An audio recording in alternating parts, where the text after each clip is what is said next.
Welcome back to Primetime News. A special welcome once again to our viewers on onespotmedia.com. Up first this evening, immoral and unprincipled. That's how former Prime Minister PJ Patterson has described the government's decision to use legislation to take back PDV Caribe's 49% stake in Petrojam. Mr. Patterson was speaking in an exclusive interview with our news center for an upcoming edition of TVJ's All Angles with Dion Jackson Miller. TVJ's Andrea Chisholm joins us live with that report. Andrea? Thank you very much, Archie. Well, the bill which will pave the way for the takeover is expected to be tabled in the House of Representatives next week. It's called An Act to Provide for the Compulsory Acquisition of the Shares Held by PDV Caribe in Petrojam and for Connected Matters. Yes, it's a very long title. The former Prime Minister today weighed in on that and other issues relating to Jamaica-Venezuela relations. It's lengthy and expensive. That's part of the reason the government said it did not use arbitration to settle the ongoing dispute with PDV Caribe.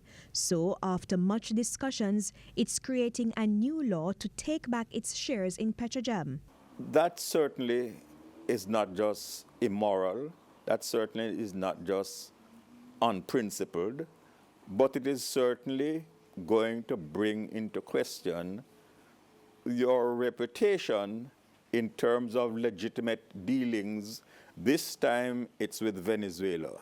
For the former Prime Minister, a dangerous precedent is being set. He indicated that Venezuela can no longer live up to the agreement, but the process to end the partnership is important. PJ Patterson says the upcoming bill and the Constitution have to be in one accord. So one has to wait on the bill. And of course, it is not going to be immune from challenge. And the law itself will have to provide for compensation.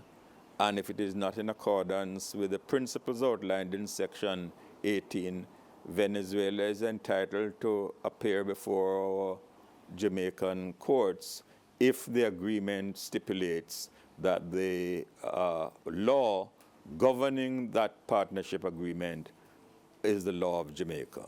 Turning to the decision by the Permanent Council of the Organization of American States not to recognize the legitimacy of Nicolas Maduro's new term, I am disappointed that CARICOM has been unable to come to an agreement on this one.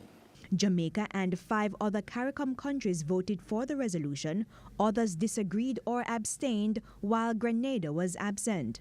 Mr. Patterson believes CARICOM should have used its influence to persuade Venezuela to fix the problems outlined by the international community. As it relates to Jamaica sending a representative to Maduro's swearing-in ceremony despite its vote at the OAS, if we do not recognize the Maduro government as legitimate, to whom will our embassy in Caracas respond? In the case of their presence here, what instructions do we regard as valid for a regime which we say has no constitutional basis? While referencing the biblical parable of the Good Samaritan, the former Prime Minister pointed out that the Petro-Caribe agreement was designed to build a partnership with South America. And which